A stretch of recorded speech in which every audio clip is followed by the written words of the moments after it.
La TVT au cœur de l'information.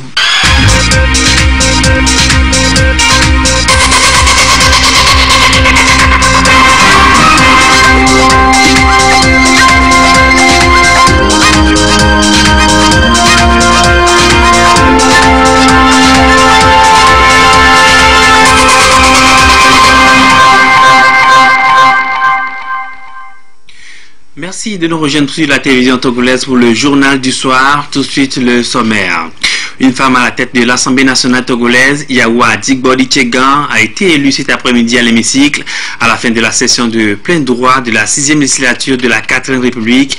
Elle a recueilli 88 voix sur 89. Les précisions assurent dans un instant. Plus de 500 dossiers en souffrance à la Cour suprême du Togo depuis les années 80 seront traités avec diligence en 7 mois. Ces dossiers portent sur la période 1994 à 2010 sur les affaires foncières et commerciales. Annonce faite ce mercredi lors du lancement du projet d'appurement de ces dossiers au niveau de cette institution de l'État, la Cour suprême. Et puis la suite de notre série de reportages sur la rétrospective 2018. Ce soir, retour sur les projets mis en œuvre dans le secteur de l'économie numérique, l'éducation et les réformes opérées. Nous allons aborder également la santé avec des avancées enregistrées, les innovations, la contractualisation entre autres, à suivre en fin d'édition. Voilà, pour les principaux titres, bonsoir et bienvenue pour le 20h. Son élection à la tête de l'hémicycle marquera l'histoire du Togo. La députée Digbodi Tchegan est portée à la tête de la 6e législature de la 4e République, première femme présidente de l'Assemblée nationale au Togo depuis l'indépendance en 1960. Elle a été élue avec 88 voix sur 89 des députés présents à cette séance plénière. La session de plein droit qui a pris fin cet après-midi, présidée par le doyen d'âge André Johnson. Nous reviendrons sur ce sujet dans le courant de cette édition. C'est un projet visant l'appurement des dossiers en souffrance à la Cour suprême depuis les années 80. Plus de 500 de ces dossiers devraient être traités avec diligence avant le 31 juillet prochain. Ils portent sur la période de 1994 à 2010 et concernent essentiellement des affaires foncières et des litiges d'ordre commercial. Des magistrats greffiers admis à la retraite seront exceptionnellement mobilisés pour appuyer leurs collègues durant cette période. Cette volonté d'appurement des dossiers a été rappelée ce mercredi par le président de l'institution Akakbovi Gamato lors du lancement de ce projet. Mambel Fiagnon et Tchazina Mbaga pour les précisions. Plus de 500 dossiers sont concernés par ce projet d'appurement. Il s'agit des requêtes en appel en souffrance devant la Cour suprême de 1994 à 2010. Comme cause de ce grand retard, la haute juridiction accuse l'insuffisance, voire le manque de personnel, de matériel et des ressources financières adéquates.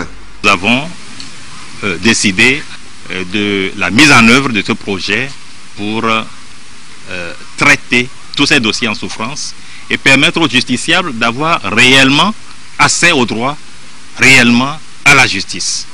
Et donc, nous avons mis en place un mécanisme qui permettra, parallèlement à des audiences ordinaires, d'organiser des audiences extraordinaires pour que très rapidement, d'ici à fin juillet 2019, nous puissions apurer ce passif. Pour ne plus connaître de pareils retards dans le traitement des dossiers, des mesures vigoureuses sont prises en interne.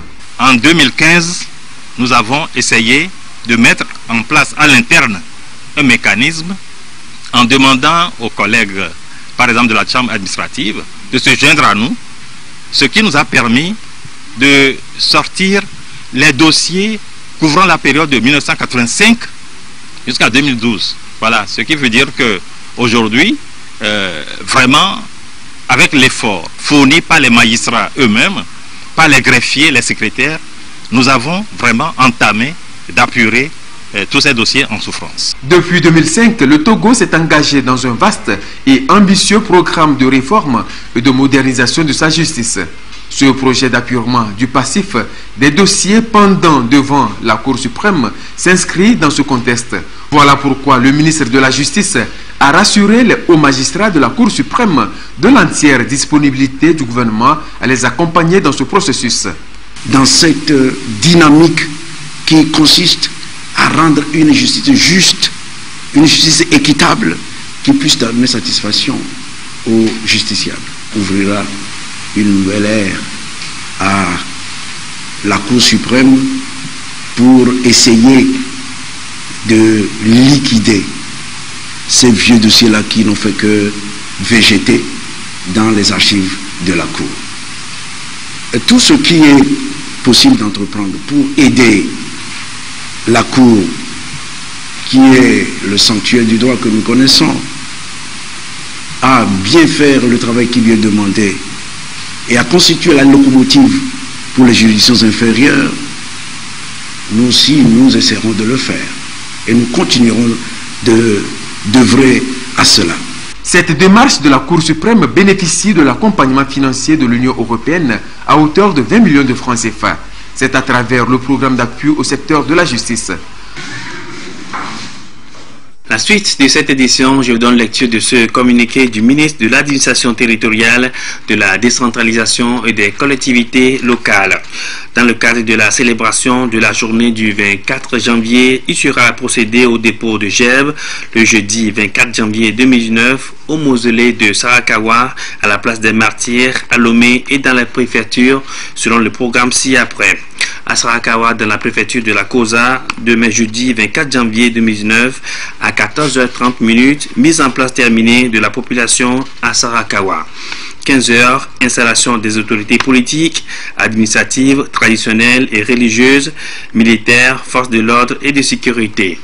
Prestation des chorales et fanfares, première partie. 15h30. Arrivée du président de la République, son Excellence M. Faure Essozimna Nyasingbe. Honneur militaire et installation du chef de l'État.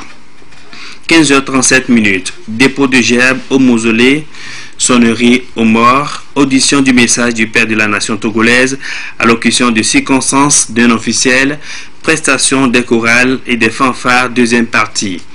Animation populaire. 16h, départ de son Excellence, Monsieur le Président de la République. Visite des lieux par la population et c'est la fin de la cérémonie pour le compte de Sarakawa. Programme à Lomé. 14h30, mise en place des populations. 15h, arrivée et installation des autorités. 15h25, arrivée du représentant du chef de l'État. Honneur militaire, installation du représentant du chef de l'État. 15h37, dépôt de gerbes, sonnerie aux morts, audition du message du Père de la Nation, prestation des chorales et fanfares. 16h, départ du représentant du chef de l'État. C'est un communiqué signé par le ministre de l'Administration territoriale, de la décentralisation et des collectivités locales, Payadoa Boukwesi. Une inspection menée en haute mer pour apprécier le dispositif technique dont dispose le Togo pour une migration sûre et sécurisée. Elle a duré 1 an, mission conduite par des experts certifiés dans le domaine de la marine. L'exercice devra permettre au Togo d'améliorer son système de balisage. L'initiative se déroule pour la première fois grâce à la direction des affaires maritimes. Les précisions de Marie-Reina Beta et Sonia Menipo. En haute mer, dans les eaux territoriales togolaises, des dispositifs flottants moins denses sur l'eau. On les appelle dans le langage marin des bouées. Une sorte de panneau de signalisation qui donne des informations locales suivant leur forme, taille et couleur. Dans le cas du Togo, les bouées rouges renseignent les navires qui entrent dans le port togolais et les verts, ceux qui en repartent. Aujourd'hui, une équipe composée de la Marine nationale, des techniciens du port autonome de Lomé, de Société Nouvelle Phosphate, du Togo, des agents de la météorologie nationale, de West African Pipeline Company et des agents de la direction des affaires maritimes sont en inspection en haute mer pour observer les installations des bouées, prendre des notes afin d'apprécier l'état actuel des dispositifs. Une campagne démarrée il y a 12 mois et qui s'inscrit dans le contexte des efforts du Togo à se conformer aux obligations internationales en matière de la sécurité de la navigation. Après cette appréciation, à l'issue des analyses, nous ferons donc des recommandations si cela s'avère nécessaire pour améliorer éventuellement leurs états ou compléter les bouées qui manqueraient. Tout ceci, c'est pour améliorer ou bien donner une certaine sûreté, sécurité à la navigation. Donc pour rendre les eaux togolaises beaucoup plus sûres, être en harmonie avec le système mondial de signalisation, parce qu'il y a des standards mondiaux à respecter.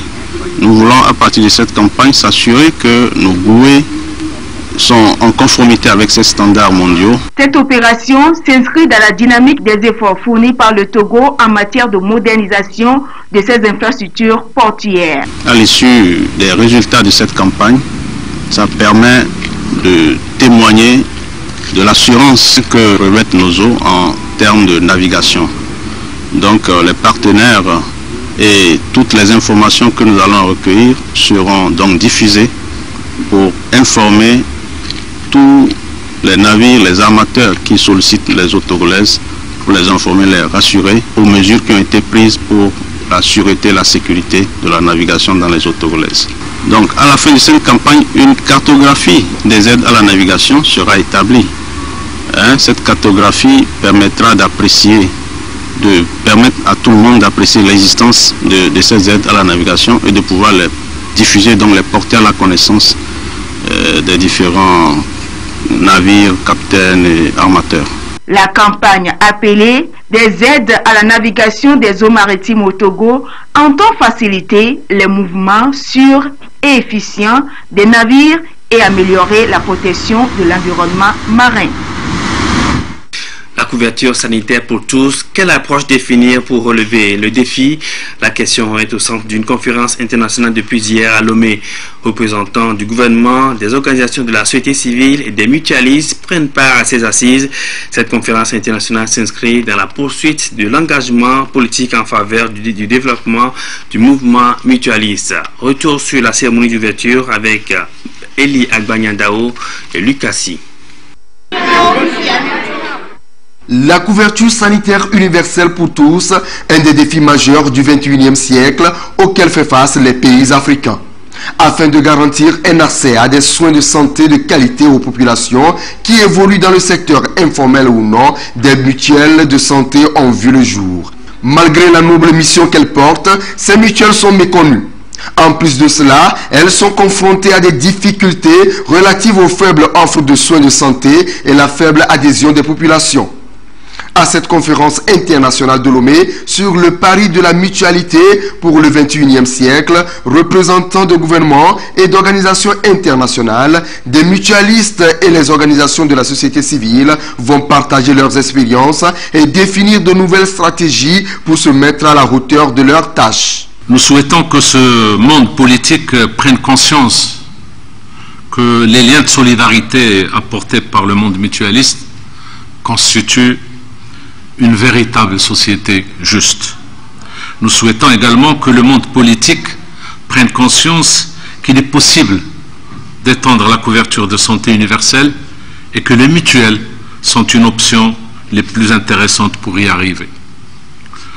Notre conférence, pour nous, est un moment phare pour renouveler les stratégies d'appui aux mutuelles de santé en Afrique de l'Ouest et du Centre. Et à cet effet, nous allons présenter le résultat d'un processus de consultation conduit depuis plusieurs mois avec les plateformes mutualistes nationales et les partenaires mutualistes africains.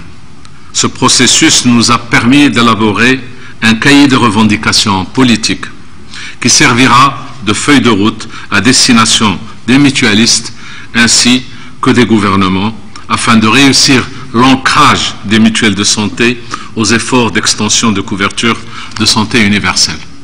L'enjeu étant d'assurer une meilleure protection sanitaire aux populations afin de répondre aux multiples demandes sociales, le Togo entend tirer meilleur profit de cette rencontre de haut niveau pour renforcer davantage son système de protection sanitaire.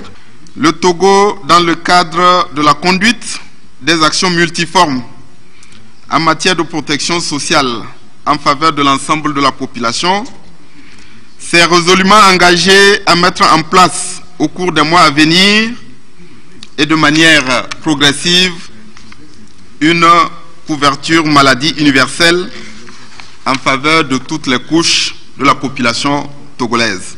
Cette problématique a figuré parmi les priorités dans le cadre des discussions que le gouvernement a engagées avec les acteurs du secteur de la santé.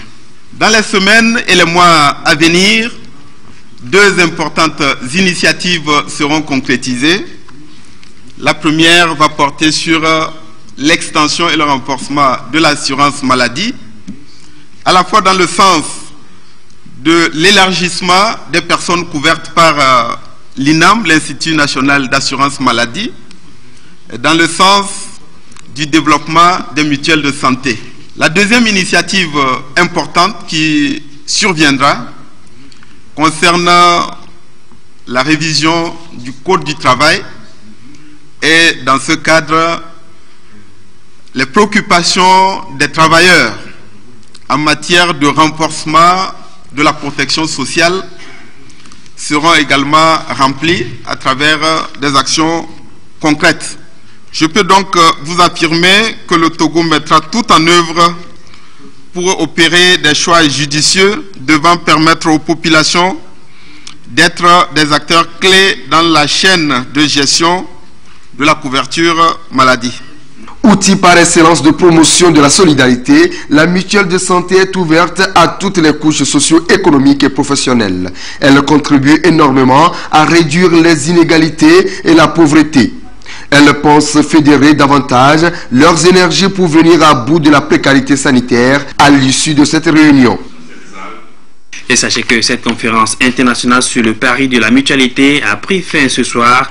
Nous reviendrons sur la cérémonie de clôture dans le courant de cette édition. La mise en œuvre de la résolution 1540 du Conseil de sécurité des Nations Unies au Togo. Où en est-on avec le processus visant à lutter contre la prolifération des armes de destruction massive? La question suscite des réflexions depuis ce matin à Lomé. La surveillance doit être renforcée au niveau des frontières pour éviter l'entrée sur le territoire des substances chimiques et armes nucléaires. Le gouvernement tire la sonnette d'alarme à travers le Centre régional des Nations Unies pour la paix et le désarmement en Afrique, appuyé par l'Organisation mondiale des douanes. Doudou Hari. La résolution 1540 adoptée en 2004 par le Conseil de sécurité des Nations Unies à l'unanimité appelle les États au renforcement des mesures pour prévenir la prolifération des armes nucléaires, chimiques et biologiques de destruction massive. Le Togo, qui applique les principales dispositions de cette résolution, veut accroître ses stratégies nationales de lutte à travers le contrôle des matières chimiques et technologiques pour éviter d'éventuelles présences d'armes de destruction massive sur le territoire. Il ne faut pas être pays détenteur d'armes de destruction massive, d'armes nucléaires d'abord avant d'être concerné par la problématique des armes de destruction massive. Nous avons des produits dangereux que les industriels utilisent.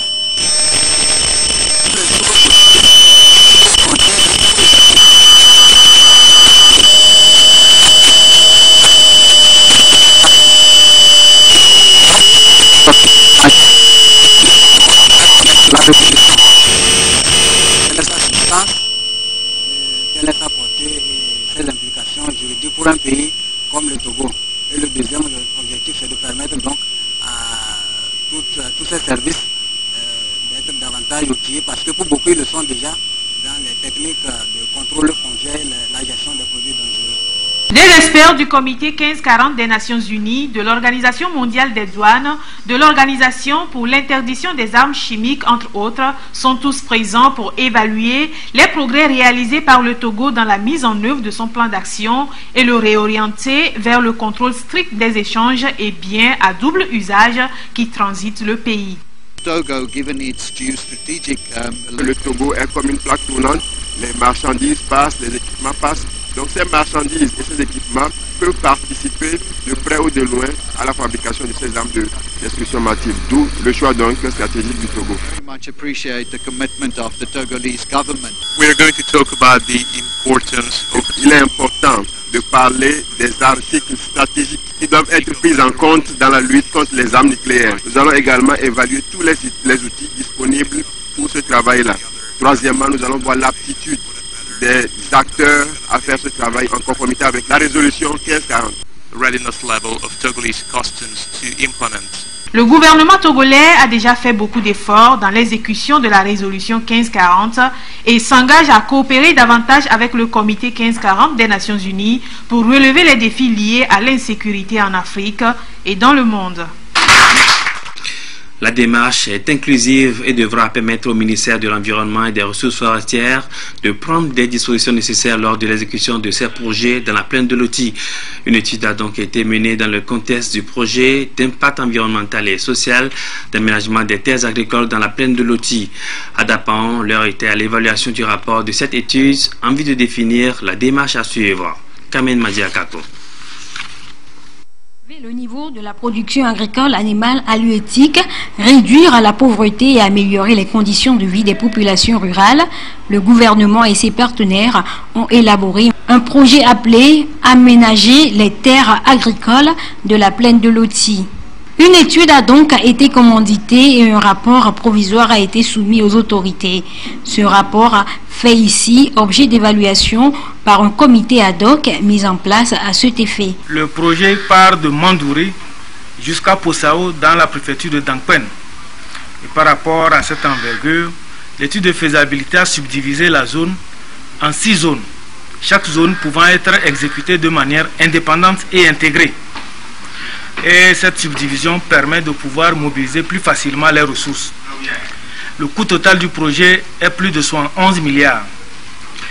Et dans la recherche des financements, avec les accords de prêt de la BADEA, de l'OFID et de la BOAD, avec la contrepartie nationale, 25 milliards ont été mobilisés et permettent à la zone 4 et à la zone 5 de pouvoir démarrer la mise en œuvre. Nous nous retrouvons pour examiner et améliorer le rapport d'étude d'impact environnemental et social qui a identifié les impacts, les risques, qui a proposé les mesures d'atténuation et les mesures préventives pour voir la mesure des outils qui ont été utilisés, pour voir s'il y a tous les impacts ont été identifiés, si les mesures d'atténuation sont pertinentes, pour voir si tous les risques ont été identifiés. L'évaluation du rapport porte sur 11 principaux points, notamment les mesures proposées avec les impératifs de protection de l'environnement et de développement durable. Les arbres seront détruits, il y aura perte de couvert végétal, donc il faut compenser cette perte-là. Donc on a prévu un reboisement compensatoire et le moment venu aussi avec la participation des populations, avec la participation des chefs traditionnels et du bureau qui va suivre les travaux, on verra à quel endroit exactement ces reboisements compensatoires pourront être mis en place. Les impacts environnementaux négatifs du projet proviendront surtout de la construction et de la réhabilitation des infrastructures, mais aussi des activités génératrices de revenus. Cette rencontre du comité ad hoc pourra permettre au ministère de l'Environnement et des Ressources forestières de prendre une décision relative à la délivrance du certificat de conformité environnementale. Je l'ai annoncé à l'instant, son élection à la tête de l'hémicycle marquera l'histoire du Togo. La députée Digbodi Yawa Tchegan est portée à la tête de la 6e législature de la 4e République, première femme présidente de l'Assemblée nationale au Togo depuis l'indépendance en 1960. Elle a été élue avec 88 voix sur 89 des députés présents à cette séance plénière. La session de plein droit qui a pris fin cet après-midi, présidée par le doyen d'âge André Johnson. Augustin Kossi. Élue présidente de notre institution, de l'Assemblée nationale, Madame Tchegan Yawa Digbodi.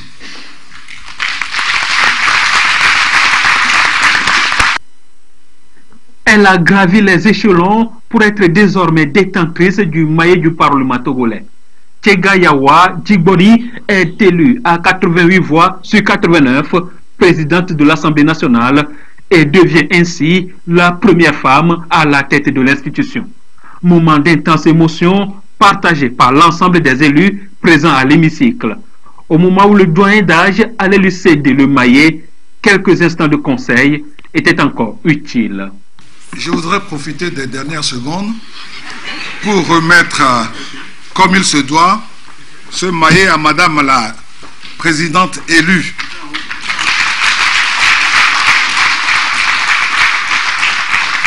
Cet outil est le symbole de l'autorité, de la décision. C'est ça qui vous permet d'ouvrir les séances et de les clôturer. Il faut l'utiliser avec beaucoup de tempérance. Mais quelquefois, quand l'autorité doit s'affirmer, il faut qu'elle s'affirme. puis des ovations de la plénière.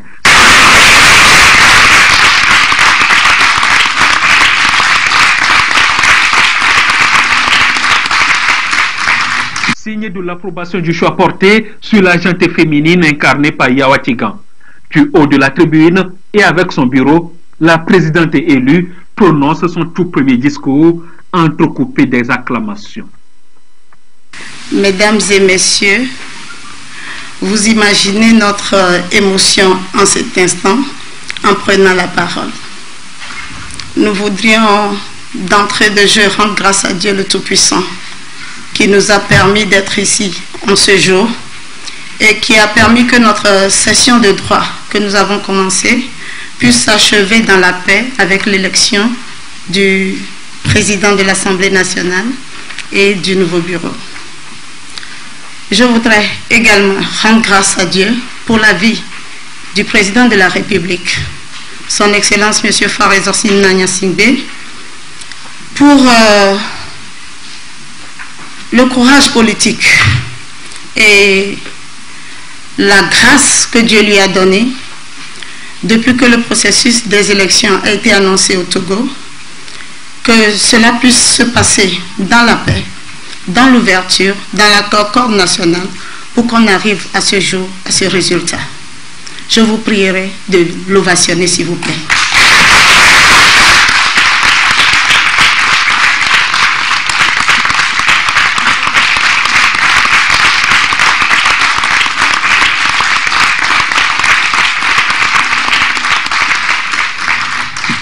Je vous remercie.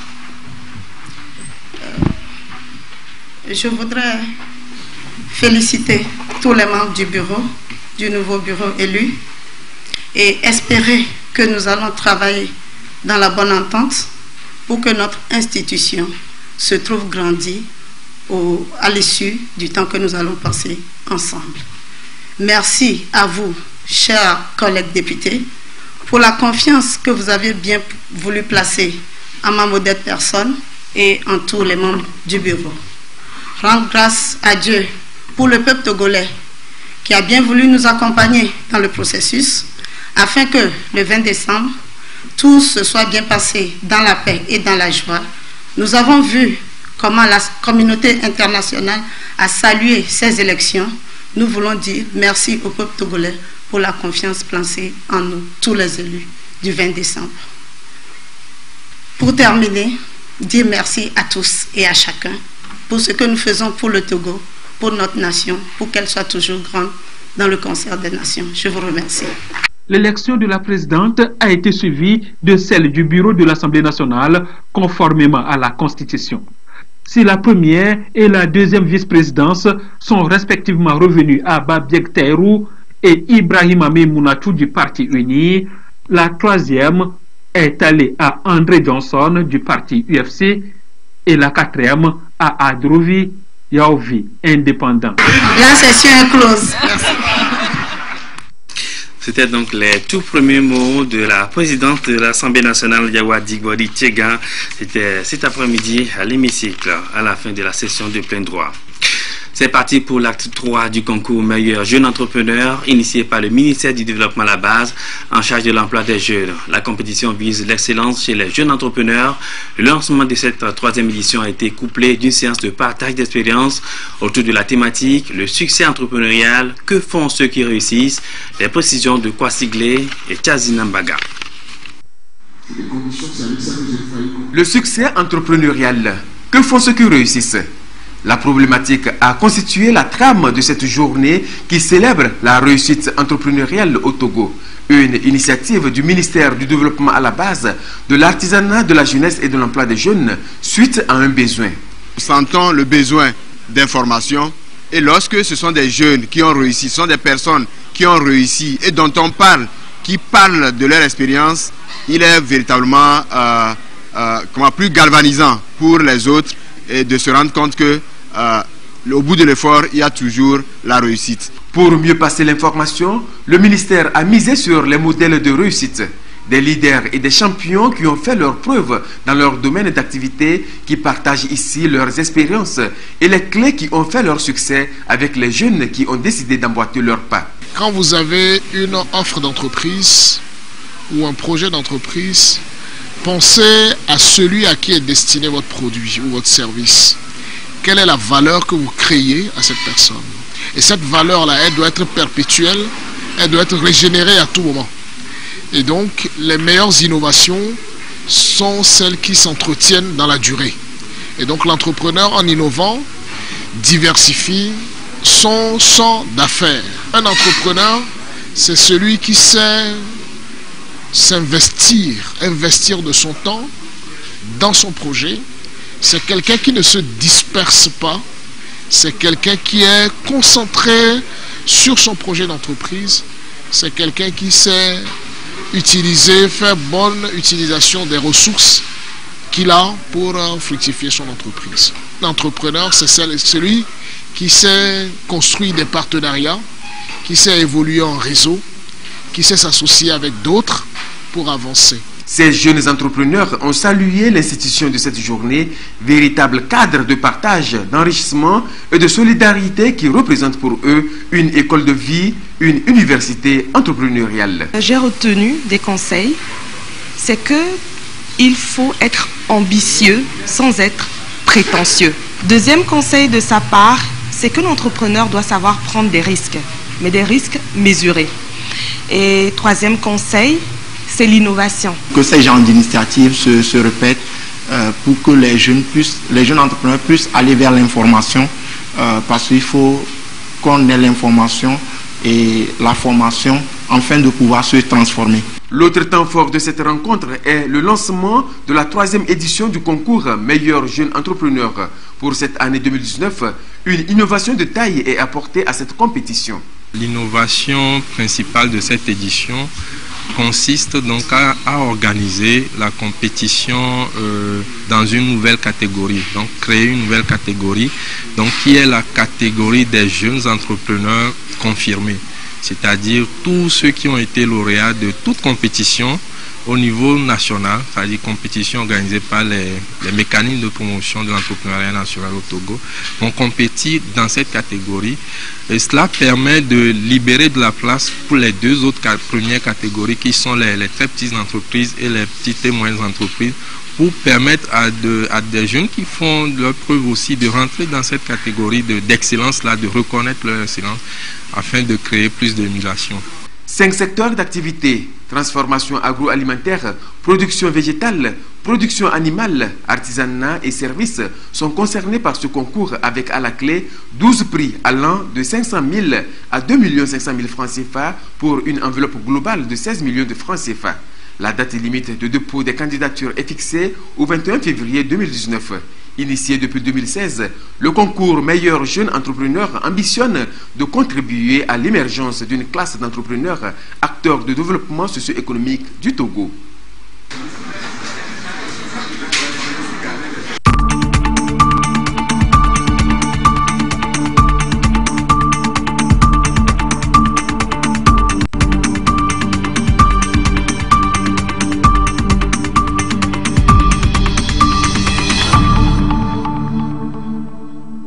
Le générique l'annonce, nous ouvrons à présent la rubrique rétrospective 2018, la suite de la série de notre dossier consacré aux faits majeurs et marqués 2018, une année de grandes réalisations dans le secteur du numérique au Togo.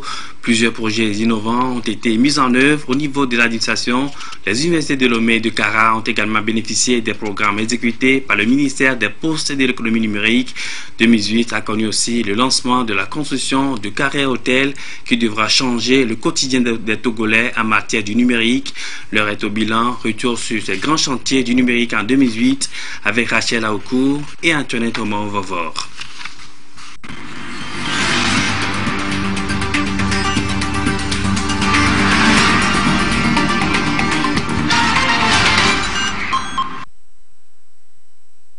Dans un monde où s'opèrent des mutations profondes et irréversibles, le Togo ambitionne de bâtir un écosystème numérique au service des populations.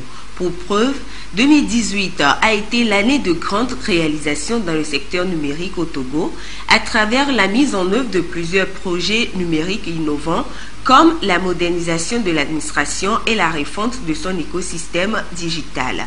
Le gouvernement a lancé au début de l'année 2018 le Wi-Fi Campus dans les universités de Lomé et de Kara, un système qui interconnecte plus de 72 000 acteurs de l'enseignement supérieur et qui bénéficie d'une navigation haut débit par mois. Également, un accord a été signé entre l'opérateur télécom Orange et Open Classroom afin de permettre aux étudiants et aux professionnels issus de divers secteurs d'accéder à des cursus diplômants et certifiants. Le déploiement de hotspots Wi-Fi publics sur toute l'étendue du territoire, l'hébergement de l'administration publique togolaise sur le cloud ainsi que l'apport de la fibre optique domiciliée à Lomé par Vivendi Africa Group. La 4G s'invite également sur le marché des fournisseurs d'accès Internet au Togo. Ceci a permis à Togocel et Move de bénéficier des licences 4G en mai. L'environnement numérique du travail dans les lycées techniques et scientifiques du Togo a été amélioré significativement. Le gouvernement a mis également sur orbite le projet Galilée destiné à doter chaque étudiant des universités publiques d'un ordinateur portable. Ceci pour apporter une plus-value à la qualité de la formation scientifique supérieure au Togo.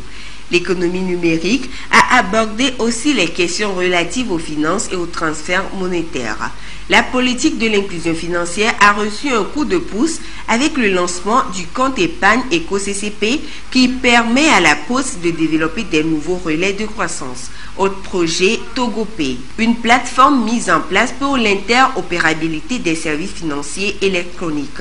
De plus, le porte-monnaie électronique s'est allié à la microfinance. Outre cela, le gouvernement entend doter les pays d'un nouvel arsenal juridique dans la réglementation contre les dérapages sur les réseaux sociaux. Des mesures de régulation ont été énoncées, notamment l'adoption d'une loi sur les fake news, de même que la création d'une plateforme de signalement. L'adoption d'un projet de loi sur la régulation des médias en ligne. Ceci modifie les anciens tests et permet au gouvernement de mieux réguler les activités de la presse électronique.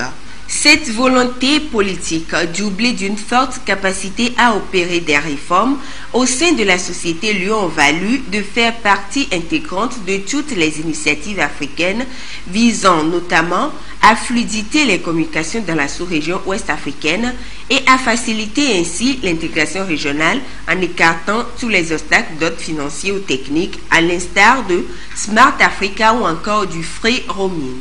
Le Togo entend renforcer son action dans plusieurs secteurs stratégiques à fort enjeu au niveau mondial, notamment le soutien de l'innovation et la création, la mise en place de réglementations favorables au développement du numérique, la lutte contre la cybercriminalité avec l'installation de Computer Emergency Response Team performantes, la création de centres d'excellence destinés à promouvoir l'entrepreneuriat numérique et la formation aux nouveaux métiers du digital. Toutes ces innovations dans les nouvelles technologies au Togo ont valu cette année à la ministre des Postes et de l'économie numérique le premier prix des Napoléon Awards catégorie femmes lors de la 9e édition de la conférence des Napoléons qui s'est tenue à Val d'Isère en France du 9 au 12 janvier 2019. L'amélioration des conditions de vie des enseignants dans le secteur de l'éducation au Togo, le gouvernement s'est investi l'année dernière à satisfaire les revendications des agents dans ce secteur. Des réformes y ont été opérées pour répondre aux besoins des apprenants dans le primaire, le secondaire et dans le supérieur. Tout a commencé en début d'année 2018 par l'augmentation de 3% du budget annuel alloué au secteur de l'éducation. Gérald Agoudou et Arnold Kiliou.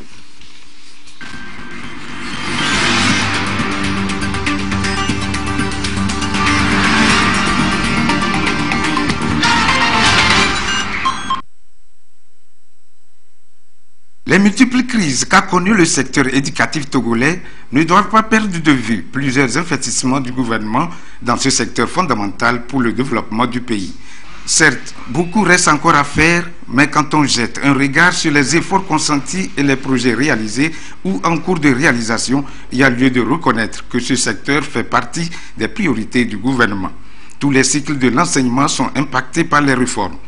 En effet, le budget alloué à l'éducation a subi une hausse de 3%, ce qui a permis de pallier un certain nombre de problèmes liés à ce secteur clé.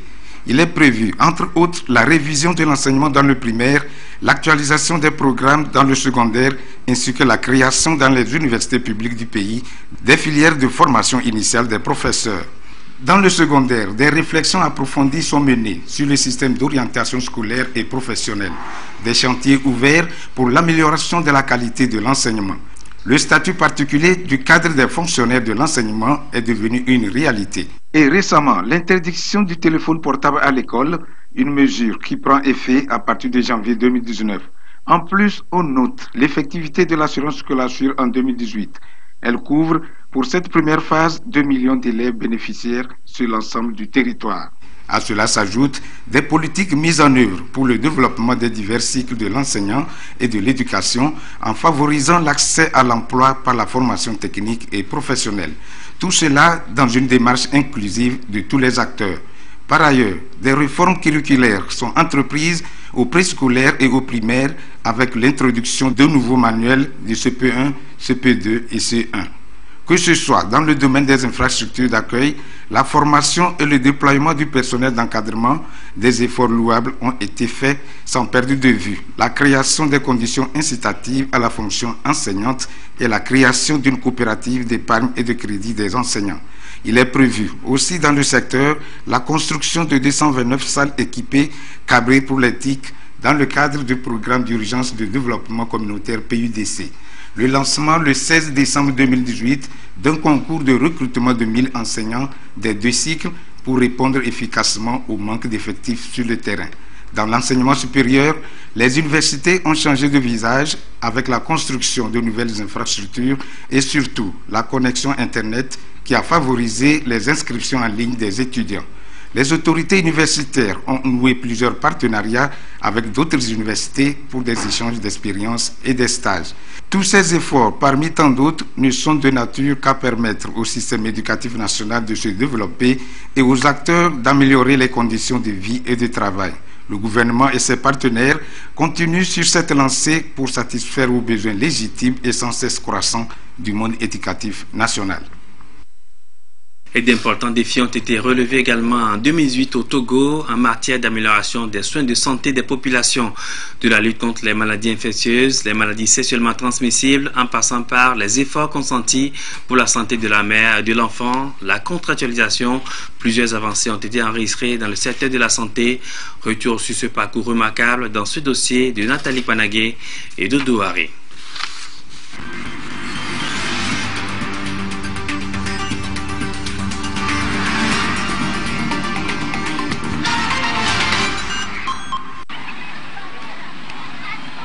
Le Togo s'est bien porté en 2018 en termes d'amélioration de prestations de soins de santé.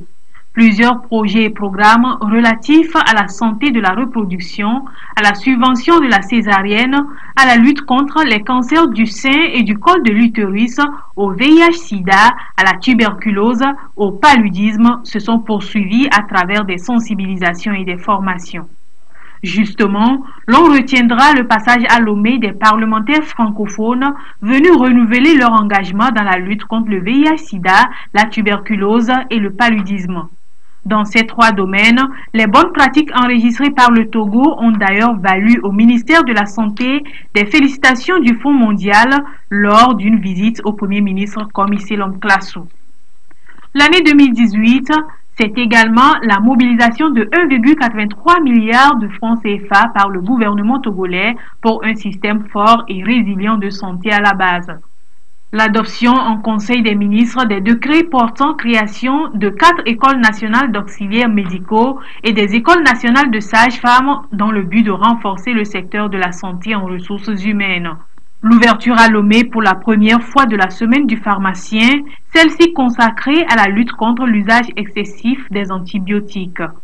Le lancement du projet Pro-Santé pour améliorer la santé reproductive sur un financement de la coopération allemande à travers la GIZ de Togo. L'on se souviendra aussi qu'en 2018, un concours de recrutement de 698 agents du personnel médical, paramédical, administratif et d'appui a été lancé. Et Israël a pour sa part formé à Lomé et à Takwame des spécialistes en traumatologie venus de 9 pays d'Afrique de l'Ouest et du Centre. La santé en 2018, c'est aussi la réforme contractuelle. Le domaine s'est fondamentalement fait distinguer par l'extension de cette approche aux hôpitaux publics du Togo. En effet, cette approche qui mise sur la gestion des ressources humaines, financières, le renforcement de la gestion pharmaceutique, l'amélioration de la satisfaction des patients, du plateau technique, de la prise en charge des indigents et l'amélioration de l'hygiène et assainissement fait ses preuves depuis le 15 juin 2017 avec la phase pilote au centre hospitalier régional d'Atakwame et au centre hospitalier préfectoral de Blita. Selon le bilan du ministre de la Santé, le professeur Moustapha Mijiawa, le CHR d'Atakwame est devenu une référence en matière de contractualisation vu les progrès réalisés.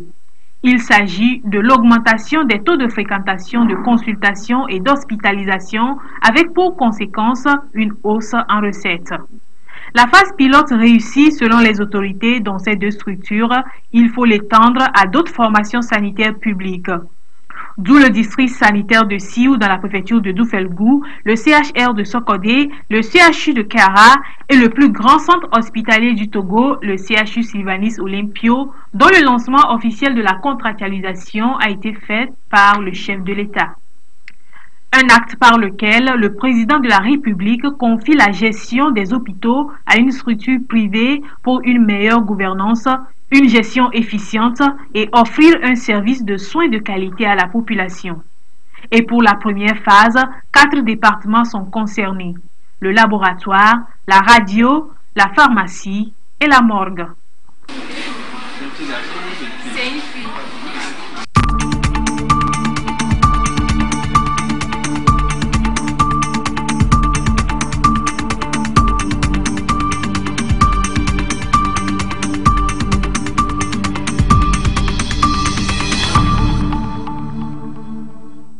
Notez que demain, ce sera la suite, c'est la fin de notre série de reportages sur la rétrospective 2018 et ce sera toujours dans le journal de 20h.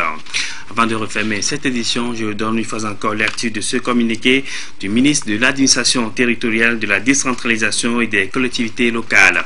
Dans le cadre de la célébration de la journée du 24 janvier, il sera procédé au dépôt de gerbes le jeudi 24 janvier 2019 au mausolée de Sarakawa, à la place des Martyrs, à Lomé et dans les préfectures, selon le programme ci-après. À Sarakawa, dans la préfecture de la Kosa, jeudi 24 janvier 2019, 14h30, mise en place terminée de la population à Sarakawa. 15h, installation des autorités politiques, administratives, traditionnelles et religieuses, militaires, forces de l'ordre et de sécurité. Prestation des chorales et fanfares, première partie. 15h30, arrivée du président de la République, son Excellence M. Faure Essozimna Nyasingbe. Honneur militaire et installation du chef de l'État. 15h37, dépôt de gerbes au mausolée. Sonnerie aux morts. Audition du message du Père de la Nation togolaise, allocution de circonstances d'un officiel, prestation des chorales et des fanfares, deuxième partie, animation populaire. 16h, départ de son Excellence Monsieur le Président de la République. Visite des lieux par la population et c'est la fin de la cérémonie pour le compte de Sarakawa. Programme à Lomé. 14h30, mise en place des populations. 15h, arrivée et installation des autorités. 15h25, arrivée du représentant du chef de l'État, honneur militaire, installation du représentant du chef de l'État. 15h37, dépôt de gerbes, sonnerie aux morts, audition du message du Père de la Nation, prestation des chorales et fanfares. 16h, départ du représentant du chef de l'État. Et c'est la fin de la cérémonie. C'est un communiqué signé par le ministre de l'Administration territoriale, de la décentralisation et des collectivités locales, Payadoua Boupessi. Et c'est la fin de cette édition. Merci à vous qui l'avez suivi. Passez une excellente soirée en compagnie de nos programmes.